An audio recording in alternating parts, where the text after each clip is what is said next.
Okay, looking at this extract, just to take it as examples of how Lady Macbeth is a powerful female figure or a powerful figure. I think you have to kind of bring female in with that, because Lady Macbeth, femininity and lack of femininity are all kind of tied together. So if you're looking at this as a close reading extract, it comes from the point in the play where she has just read Macbeth's letter telling her about his experience with the three witches and the prophecies. And she starts off by saying, "Glamis thou art, and Cawdor, and shalt be what thou art promised."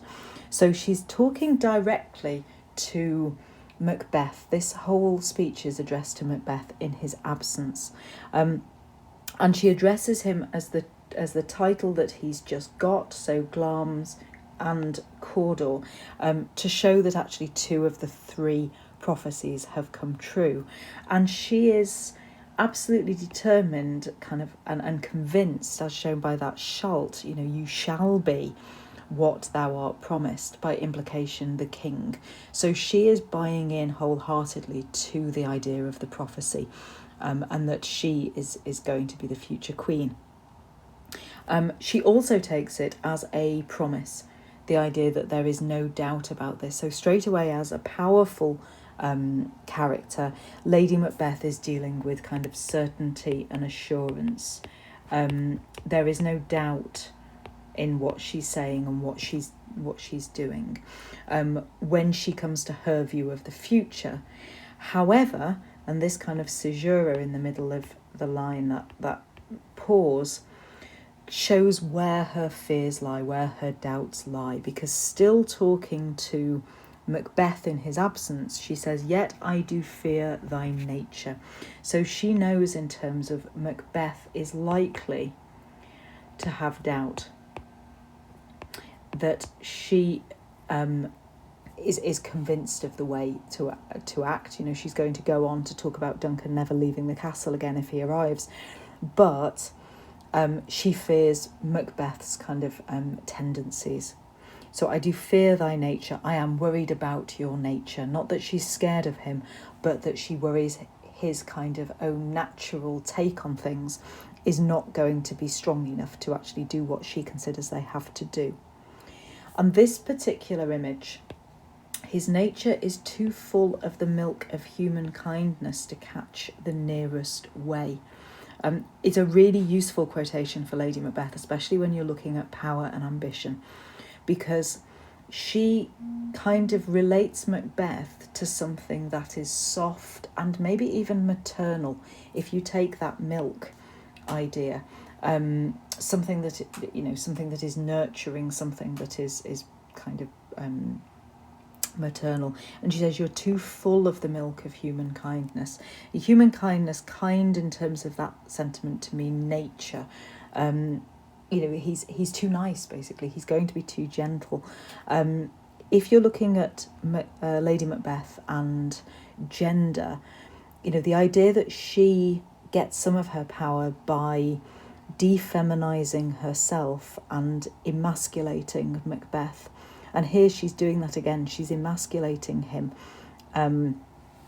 by, basically kind of comparing him implicitly to something maternal, by aligning him with something sort of softer, and almost at the same time starting that defeminizing process that's going to lead into the "unsex me here" speech, which is also very much worth having a look at as your rest of the play, or some of your rest of the play material for this question, because she's rejecting that idea. She's saying, you are too full of all of these tendencies that are not going to be successful.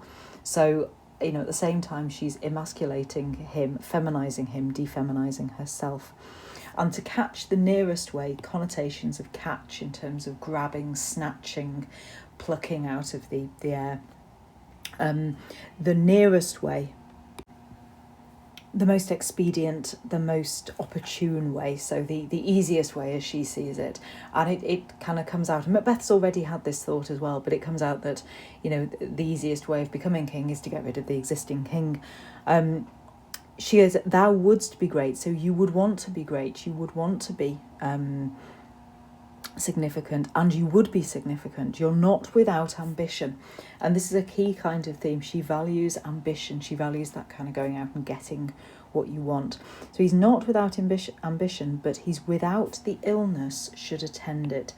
And in Shakespeare's day, illness here would have meant kind of evil, without the kind of having those characteristics, the ruthlessness that you need with ambition. And that's almost kind of personified there in terms of you would attend a king, or you would attend something like an attendant or a maid in waiting or so. So ambition needs an evil to look after it, to go with it. And Macbeth is lacking that illness, is lacking that character trait. You would have a highly, and what you would have holily, would not play false. So although you want something a lot, you want it the right way. You wouldn't play false, you wouldn't cheat to get it.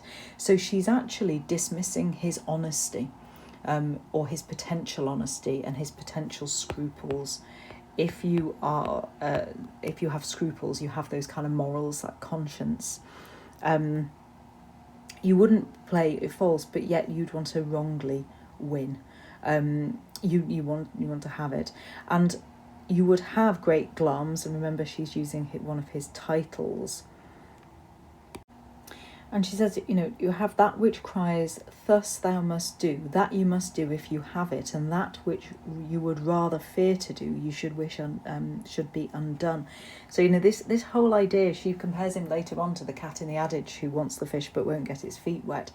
She's concerned that there's this mismatch between what he wants and what he's prepared to do with it. She doesn't have any such doubt. She has that kind of singularity of purpose that says, I want this, I'm going to go and get it. So she wants him to hie thee hither, so to come here quickly, that I may pour my spirits in thine ear. So again, aligning her power and her ruthlessness with the supernatural.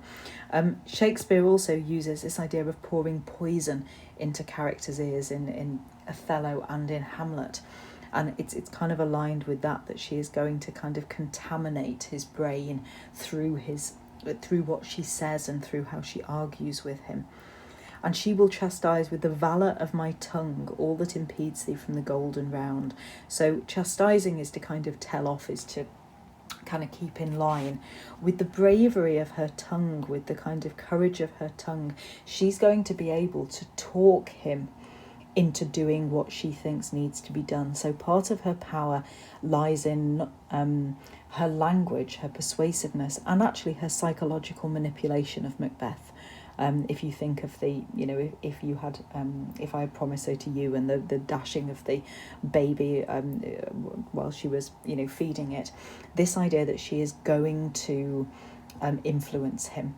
And I would look again at that speech about the kind of dashing the infant from her breast, or the babe from her breast, and look at what that shows about her and her power and the power of her words. So, with the valour of her tongue, she will sort out everything that impedes thee, that keeps him from the golden round. Obviously, that's the crown, the symbol that they're working towards, which fate and metaphysical aid, so fate and supernatural aid in the form of the witches, seems to have you crowned withal. You are going to be, you're being helped by fate and the metaphysical to get that crown. And actually she is going to make sure through her persuasion, argument and influence that he goes along with all of that.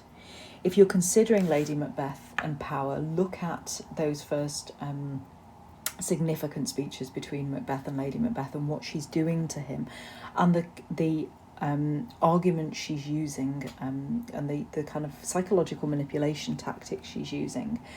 Likewise, if you wanted to then look at her I suppose subsequent loss of power, the dynamic of power shifts between Macbeth and Lady Macbeth, and obviously she at the point where she takes the daggers off him after he's murdered Duncan, infirm of purpose, give me the daggers. She physically takes control as well as psychologically takes control, but she also breaks before he does in terms of her sleepwalking, her haunting. The idea of the blood on her hands comes back to really kind of drive her mad, and she drops out of the action, or drops out of sight, and then dies off stage. towards the end of the play. So her power really is at its height at the start, and then Macbeth almost outstrips her in terms of what he's prepared to do and the involvement he needs from her in it. You would also want to look at, for context, the idea of femininity and strength. Now, don't forget that if you're doing context points, you're not doing massive, great, wide, in Shakespeare's day, everybody thought this point. Because also, before James I, there had been Elizabeth I on the throne, so the idea of a strong woman and a strong female leader was very, very recent in people's minds. So it's not to kind of say, oh, women were all meek and feeble. It's this idea of perhaps suspicion of female power. It's embodied in the witches, this alignment of Lady Macbeth with that kind of supernatural evil. Maybe the kind of, I suppose, the fear of witchcraft and fear of feminine supernatural. She is certainly kind of able to wield secular, so earthly power. If you look at her influence over Duncan and look at how she holds things together, even after the Macbeths have been crowned, sort of when Macbeth is hallucinating at the banquet or so, and yet ultimately she's not able to retain that grip on either her power, her crown, or her sanity. I hope that's helped. Ask me any questions if you need to.